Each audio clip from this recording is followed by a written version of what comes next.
Good morning guys, and welcome back to another video. Today we're in Krakow. It's a little bit grey out, but don't worry, we're still going to show you all the best things to see and do here. If you don't know who I am, I'm Sean and this is Holly. We've been backpacking for about 2 months now, and this is our final destination before we head back and start our new part of our travel lives. But before we do that, let's show you around Krakow. Today we're going to have a look around. We're going to do a little bit of a wander. We have a couple of places we want to see. Old Town, Jewish Quarter. That's it. And the castle. And the castle. There's not too much in Krakow. If you look at TikToks on the place and try and find out what they want to do, they just tell you about the museums. It's the museums, yeah. And it's not even museums, it's like TikTok fads. Yeah. It's like, well, you're visiting a city, visit the city. Yeah. Walk the, like... anyway. Yeah, they're very like, go to the selfie museum. Like the illusion museum, go to the bunny cafe. It's like... To be fair, the bunny cafe does sound pretty cool. Apparently it smells like poo though. Does it? I can imagine. Bunnies are not the nicest smelling animals. They're cute though. They're cute. Right, anyway, before we can keep pooing on the bunnies, let's have a look around here.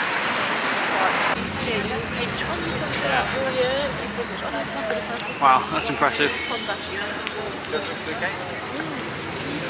Should we just pretend to be part of this tour? I think it's a free walking tour. Yeah.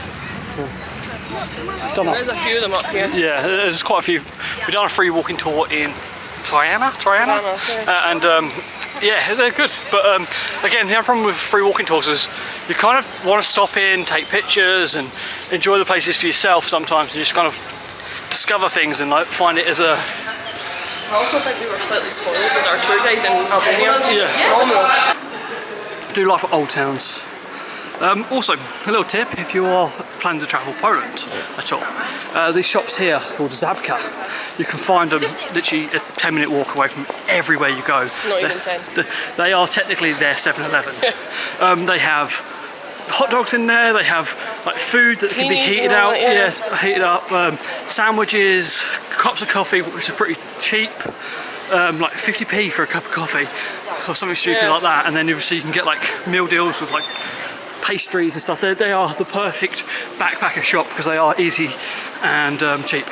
While we're on shops and backpack in Europe, Flying Tigers are a great place to get like cables for cheap. So like earbuds. If you're staying in a hostel. Yeah, and there's quite a lot of. There's also a travel washing line you can get as well in there. It's very easy to like get the odds of bits and pieces that you probably forgot to get Flying Tiger. So anyway, let's have a look at this this gift shop because we need to get some patches today.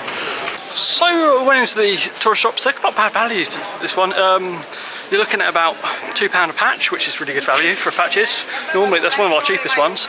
And the second one is the shirts for about 20 quid, which is, again, not too bad value for tourist stuff. Didn't buy anything yet though.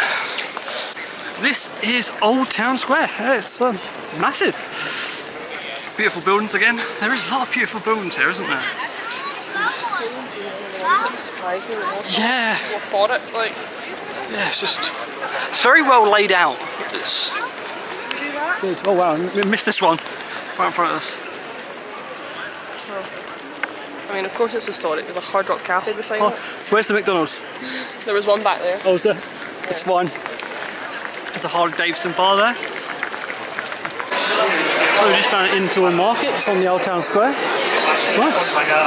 It's quite cool because this is where we normally get our souvenirs from because they are normally slightly cheaper at a market rather than a shop. But also you can find a different range, not a better range, but a different like variety of stuff, which is quite nice.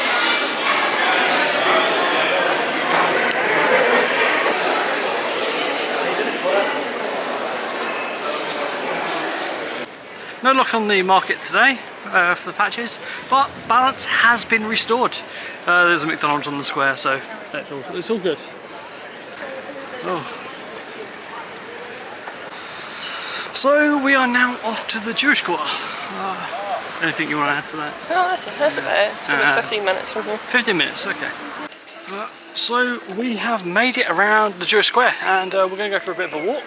And just see it around. There's a lot of these taxi things around, and their prices are ranging for about 60 quid. 60 quid, 300. It's not the cheapest, but they are What's that? There's a boat tram. Oh, you can take a boat tram. Cool. Anyway, we're going to stop and try and find somewhere just to sit for a second, because we're hot and tired. It's quite muggy out today, isn't it? Yeah, it's horrible. It's about 15 degrees and it's just really hot and muggy. Sticky. So we just stopped doing a bakery and we've got 2 donut looking things. It's candied orange. It's candied orange, all lovely. Sounds good. So, good afternoon guys, and we are back. I kind of turned the video off quite abruptly yesterday, and that's because there wasn't much to show you in the Jewish quarter. Well, that's what we thought. We couldn't see anything. Anyway, new day today, and we decided to book on a walking tour through the Jewish quarter, which is 2.5 hours long, and that's where we're heading now. Yeah, see Holly, she's concentrating. She's trying to find directions to where we're going, and I'm just on my camera because that's our life. She tells me where to go, I follow on camera. Anyway, before I go, what? It doesn't most of the time. What, follow? No, he doesn't hear me, and then I have to drag him. Don't I, Sean? Don't know what you're talking about. Yeah. Probably can't hear you anyway. Where was I? We need to get some cash out because it is a free walking tour, but it is a donation tour. And we looked up online, it's about £10 is a recommended donation. So that's not too bad. Anyway, what have we done this morning and what did we do last night? Last night we did washing, had some dinner. Sat in the sauna. Oh, sat in the sauna at the, yeah, we had a sauna in our accommodation. Should show you around that later. Also, we had lunch a second ago. We went to the mall, just had a look around, did some shopping, getting some bits when we get home. I got a new necklace yesterday, which is made at a watch shop around here. If we go past that again today, I'll record it. It looks pretty cool in there. It's all like old watches they make stuff out of. And then we had lunch and we had a KFC. It was massive and it was £14, so it was good. Tells me I was meant to go on, doesn't it? Oh no. Yeah. Yeah, go on. Oh, okay. Right, so I'll put the camera away for a second so I can work out where we're going, and I'll see you in a second.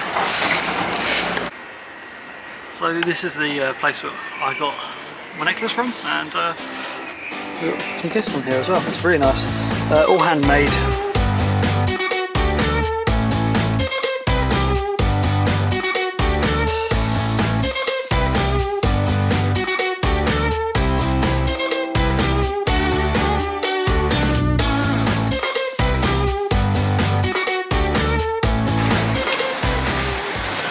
Oh, something I want to mention in this video, but I can't really mention it properly, but I'll mention it in the next video, but I'll mention it now as well.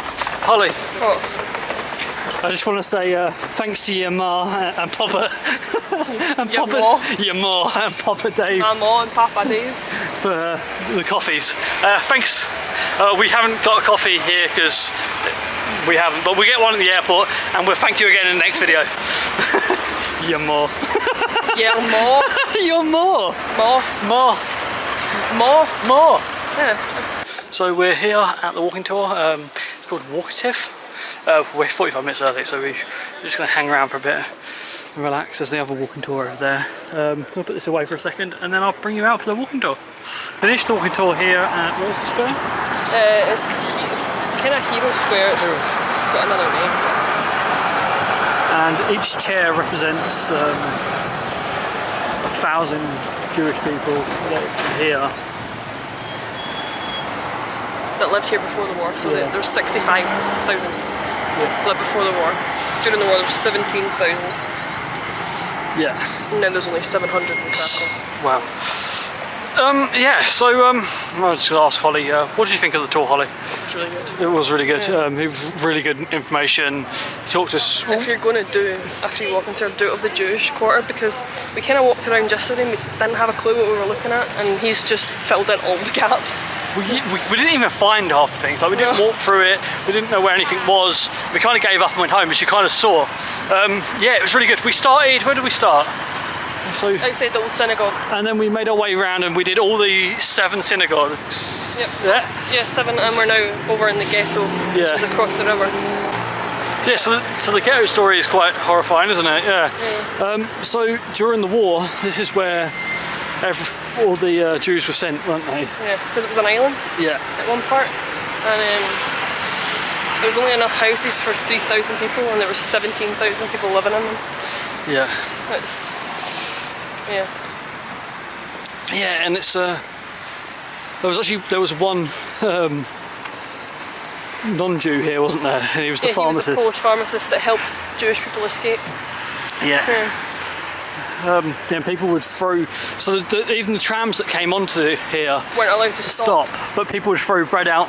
But Potatoes, things like that. But if you got caught giving food away, you'd be... It was you and your family were death penalty. Yeah, so it wasn't... there's a lot of facts we learnt today about the whole area and everything, which was quite nice, because one of the things we were wondering is why is there still so many synagogues? Is that right? Why is everything still standing? And he kind of answered that quite well with the whole, one of his first things was they used it for storage during... Schools? In schools and... Schools, and they had stables in it, they had... Yeah, they used them because they were big buildings, so they used them to their advantage. Yeah. Which is quite nice, because actually still got some standing, and there is a lot of them. Well, there used to be, I think before the war there was a crazy amount, now there's only 7, but I think there was 17 or something. Oh right. Yeah, it's a small little area. Yeah. Yeah, it was a great tour. Yes, we visited here a lot, we saw... Walkative. Walkative, yeah. We used Walkative and it was a great tour. We did also see a church as well, and that was really fancy. Huge. Huge, yes. What else did we see? It was a nice tour. It was just the facts he gave us, and he was also really thoughtful. Like, I'm not wearing a jumper, it's raining. He kept us standing us underneath of places. We went into places. Yeah. I've read reviews as well that during the winter time he takes you into as many places as possible so you can get a heat because it's cold. Yeah. But also, of the places around us were also friendly enough to let us stand there. He'd go in and ask them, was it alright? Community centre, yeah, there was a gazebo and he's like, can I? And we're like, yeah. So that is everything in Krakow. I hope you enjoyed it. I hope you found some things interesting, you learned a little bit. And if you want to know a little bit more about Krakow, we've got another video that we just posted before this, which was about the salt mines and Auschwitz. But it's a good informative video. Yeah, it's not very similar to the style I normally do, obviously. But if you want to stay tuned and watch this video next, which is about us unfortunately going home and going back to our, well no, starting our new travel life. Actually, I deleted that video because it was really boring and it's just me walking around the airport going, oh, the airport. If you want to see an entertaining video, then you need to check out this video. It's everything that you need to know when you backpack Europe. It's a massive review on our backpacking adventure and loads of great tips if you want to do a massive backpacking adventure like us. And I'll see you again soon.